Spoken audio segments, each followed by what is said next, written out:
Friends, welcome to defence smart tracks. तो Indian air force द्वारा ये चीज़ बताई गई है कि इंडियन एयरफोर्स काफ़ी एग्रेसिवली 100% इंडिजनाइजेशन की तरफ बढ़ रही है। साथ ही साथ MRFA प्रोग्राम पर भी क्लैरिटी को देते हुए ये बताया गया कि जो MRFA प्रोग्राम है उसमें कुछ डिले हुई थी कोविड की वजह से, पर अब वो प्लान के हिसाब से चल रहा है। तो जब हम इन दोनों स्टेटमेंट्स को देखते हैं तो ये दोनों स्टेटमेंट जो हैं वो काफ़ी एंटी लगते हैं। यानी कि पहले तो आप 100% इंडिजनाइजेशन की बात कर रहे हैं, दूसरे मौके पर आप एयरक्राफ्ट को इंपोर्ट करने की बात कर रहे हैं, लेकिन ऐसा नहीं है।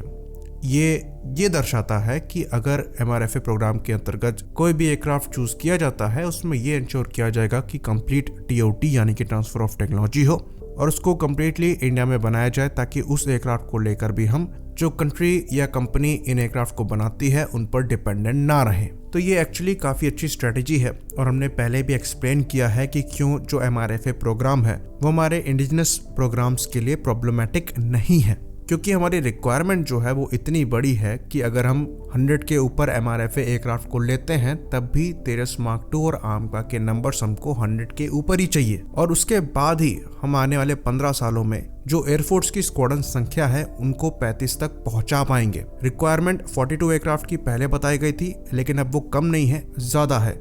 कुछ आर्ग्यूमेंट ये आता है कि अब जो एयरक्राफ्ट हैं वो ज़्यादा एडवांस हो गए हैं, वो मल्टी रोल कैपेबिलिटी के साथ आते हैं, तो जो स्क्वाड्रन संख्या है वो कम रिक्वायर्ड होगी। ऐसा बिल्कुल नहीं है। अगर आपकी कैपेबिलिटी बढ़ रही है तो एनिमी की भी कैपेबिलिटी बढ़ रही है।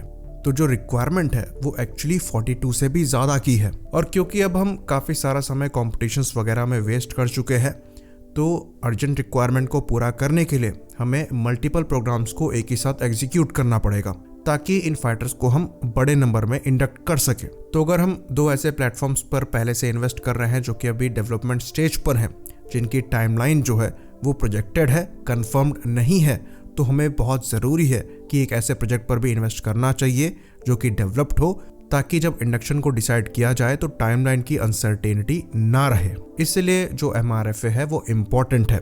ये चीज़ हमने पहले भी एक्सप्लेन करी थी कि अगर हम आत्मनिर्भर होने की बात करते हैं तो इसका मतलब ये नहीं है कि अगर हमको खुद के बनाए कपड़े पहनने हैं तो उसी समय से लंगोट पहनना चालू कर दें जब तक हम खुद के बनाए कपड़े ना बना पाएं। तो ये जो 100% इंडिजिनाइजेशन का गोल रखा गया है ये एक ही दिन में अचीव नहीं होगा, और कुछ इम्पोर्ट्स जो हैं वो यहाँ पर हमको एक्सेप्ट करने पड़ेंगे, क्योंकि हम कैपेबिलिटी कॉम्प्रोमाइज़ नहीं करना चाहते। इसलिए जो MRFA कंपटीशन है वो काफ़ी ज़्यादा इम्पॉर्टेंट है। अब बात करते हैं कि यहाँ पर जब 100% इंडिजिनाइजेशन का गोल रखा गया है तो बेनिफिट किसको होगा MRFA कंपटीशन में।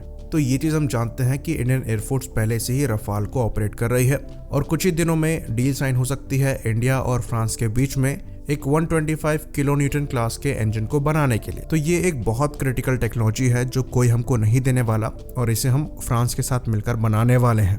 तो अगर हम ये इंजन फ्रांस के साथ मिलकर बना लेते हैं, ये हेल्प करेगा रफाल की जो फ्लीट है उसको कम्प्लीटली इंडिजिनाइज करने में, और ये डसॉ को एक बहुत बड़ा एडवांटेज देगा, क्योंकि हमने 36 रफाल को पहले से ही परचेज किया हुआ है। और अगर इसके बाद MRFA में हम कोई और एयरक्राफ्ट चूज करते हैं तो इन एयरक्राफ्ट के लिए जो कि हमने पहले से परचेज कर रखे हैं, हमें हमेशा फ्रांस पर डिपेंडेंट रहना पड़ेगा।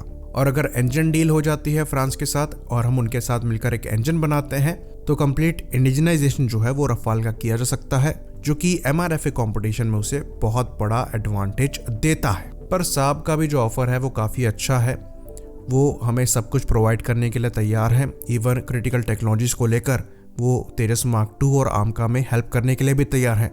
पर परेशानी ये है कि वो खुद इंजन को इंपोर्ट करते हैं और वो इंजन टेक्नोलॉजी हमें प्रोवाइड नहीं करा सकते, जो कि सबसे ज़्यादा क्रिटिकल है। तो डेफिनेटली यहाँ पर कुछ डेवलपमेंट जो है वो चल रही है, पर यहाँ ज़्यादा समय नहीं वेस्ट किया जा सकता, क्योंकि जब तेजस मार्क 2 और आर्मका जैसे एयरक्राफ्ट तैयार होंगे तो आप पर बहुत ज़्यादा फाइनेंशियल बर्डन आ जाएगा। इसलिए बहुत ज़रूरी है कि MRFA कंपटीशन को ज़्यादा ना घसीटा जाए और समय पर इसके अंतर्गत एयरक्राफ्ट को सेलेक्ट करके उसका इंडक्शन चालू हो। इसी बात पर हम इस वीडियो को ख़त्म करेंगे। लाइक करिए, सब्सक्राइब करिए। जय हिंद।